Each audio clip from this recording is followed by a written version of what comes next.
Hi Libra, welcome to Pandora Astrology's monthly horoscope for February of 2021. Now, this month's focus on creativity and fun can be addressed in a natal and transit reading where you can ask the vital question, what really lights me up? In last month's horoscope, I talked about how 2021 feels a lot lighter and brighter, mostly because Saturn and Jupiter have moved out of Capricorn and into Aquarius. Woohoo!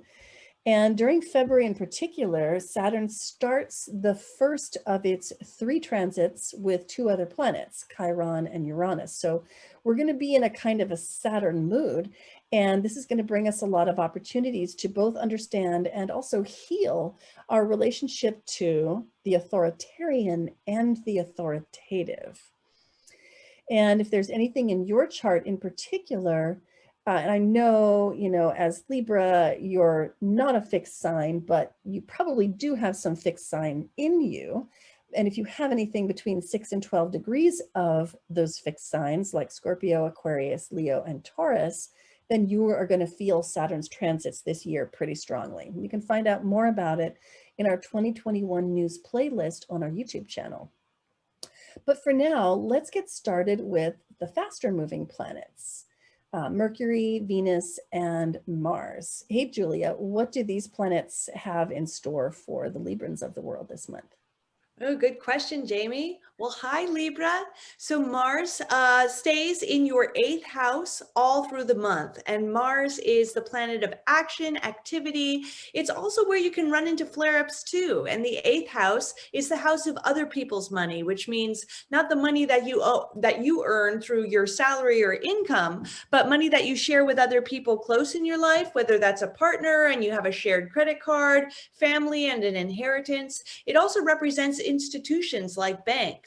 So with Mars in this house, you could be spending a lot more energy and time thinking about other people's money, whether that's trying to make some investments, maybe ask for a loan too. And this house also has a strong investigative kind of research quality to it as well. So you could also be expending a lot of energy, really deep diving on some topic, maybe for your personal, professional life as well. Just watch out to having some fights over money too, or maybe not getting the loan from the bank that you asked for, because Mars can sometimes be a little bit feisty. Now, Venus, the planet of art, beauty, and relationships, begins the month in your 5th house. Venus loves to be in this house. It's the house of dating. It's the house of creativity. It's also the house of children. So if you have any children, this will be a wonderful month for getting along well with them. If you're single, then it's a great transit for meeting some interesting people to go on a date with. And also, it's just going to be a time of, enjoying. The 5th house is just the funnest house in the zodiac. So whatever you enjoy, whether you play a sport or you like to, go play bingo or whatever, you'll just be really enjoying all of your diversions an extra amount this month too. Then on the 25th, Venus is going to enter your 6th house of work. It's also the house of health. So now the focus is going to be on the people that you work with, your clients, your customers, your boss, your coworker, and you'll be getting along really, really well with them during this cycle. It's also a nice time for health, but Venus does like to indulge in things. So if you're on a strict diet, it might be a little bit hard to keep up on it during that cycle, but no biggie. And then Mercury, the planet of communication and mentation, begins the month retrograde, also in your 5th house. Again, the house of children, games, and creativity. So when Mercury goes retrograde, we often have to review and redo things. And in the 5th house, you might be sort of reviewing some creative project that you had, maybe going over something again. You also might be having to review or redo your gaming strategy. Let's say you play video games or any other types of, or go to trivia nights, for example. You might not necessarily be winning out as much as you usually do. And if you have any children, then you could be running into a lot of miscommunications with them as well. So be prepared to clear the air on that one. Then on the 8th, we're going to have Epiphany Day, and that's when Mercury closely conjoins the Sun during its retrograde period. So you can expect some mental clarity about some of the issues that you might be having to deal with during this particular particular retrograde cycle. Then Mercury goes direct on February 20th. So that means that we're beginning to kind of resolve the cycle, sort of move along past it, but give it about a week after the 20th to fully say that the cycle has totally concluded. Yes, indeed. So there is a new moon in Aquarius on the 11th, which happens fairly near that Epiphany day, and kind of pulls in some of the energy of that Mercury retrograde in Aquarius, and also Venus in Aquarius too. And this, I think, is really where you got to ask yourself that question: what lights me up? You know, what is fun and restorative for me?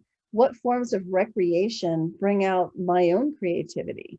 You know, and so this new moon on the 11th is a really good time to ask yourself those questions and you know, take action on what you discover. Then we have the beginning of the season of Pisces, when the sun leaves Aquarius and moves into Pisces, and that's happening on February 18th. And that's really the beginning of an overall shift of these planets into Pisces. Venus is going to follow the sun into Pisces a little bit later in the month, as Julia said, and after Mercury is done being retrograde, it's going to follow those planets into Pisces. And so very soon we're going to see a big pile up in your 6th house. And so in the several months to come, the emphasis is going to shift away from fun in the 5th and towards work in the 6th. And so, you know, have fun while that's the emphasis. Don't try to work right now because work is coming. Instead, you know, like, participate in the rhythm of it all. So the second of this month's moons is the full moon in Virgo, which is happening on the 27th. And actually setting my chart to the 26th gives you a better view of it, though. Here's the moon in Virgo in your 12th house, and the sun in Pisces is opposite to it in your 6th house, and that begins to bring in some of those themes of service that are what these signs are all about. Virgo is really more about physical, practical service. Pisces is more about metaphysical service in terms of listening and compassion and heart opening. But this moon features both, and they are integrated well with each other with the help of Uranus, which forms a harmonious trine to the moon and a sextile to the sun.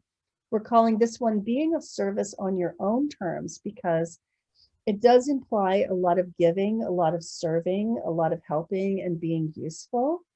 But the presence of Uranus suggests that there is a sort of an individualistic streak that's woven into the fabric of this moon in such a skillful way that it doesn't even occur as a problem that you're being of service, but on your own terms. And that one is also in our February 2021 news videos playlist if you want to find out more about it. So we've been saying for a couple of months now that this winter is a really good time to start the new really big projects, like the 5-year plan, you know, that sort of thing. This winter is a good time to start those sorts of things because all of the outer planets are direct at one time. Jupiter, Saturn, Uranus, Neptune, Pluto, Chiron, they're all direct at once. And the only fly in the ointment is Mercury, which is only retrograde for so long. It's going to be done being retrograde on the 20th. And after, I'd say the 25th, you can begin to make your move. I wouldn't sign any big contracts. I wouldn't accept your first payment for services or a product in a new business while Mercury is retrograde. But after it's done and has started to move again forward and quickly, then this winter is a really great time for those big new beginnings, such as starting a new business, buying something large like a house or a car, a condo, a property. Those sorts of beginnings should be pretty well advantaged and should go along swimmingly without any really big obstacles or sabotage built right in. So there you have it. Thanks for watching. Hope you enjoyed this video, and if you did, please be sure to share it with all of your friends and family, and subscribe to our channel, like this video. And you can find us here on YouTube at Pandora Astrology, also at pandoraastrology.com, where you will find your monthly horoscope. Also, the news of the month on our forecast page. And you could get a reading with either of us or even take a class. And until next month, we'll see you around the cosmos. Bye. Bye-bye.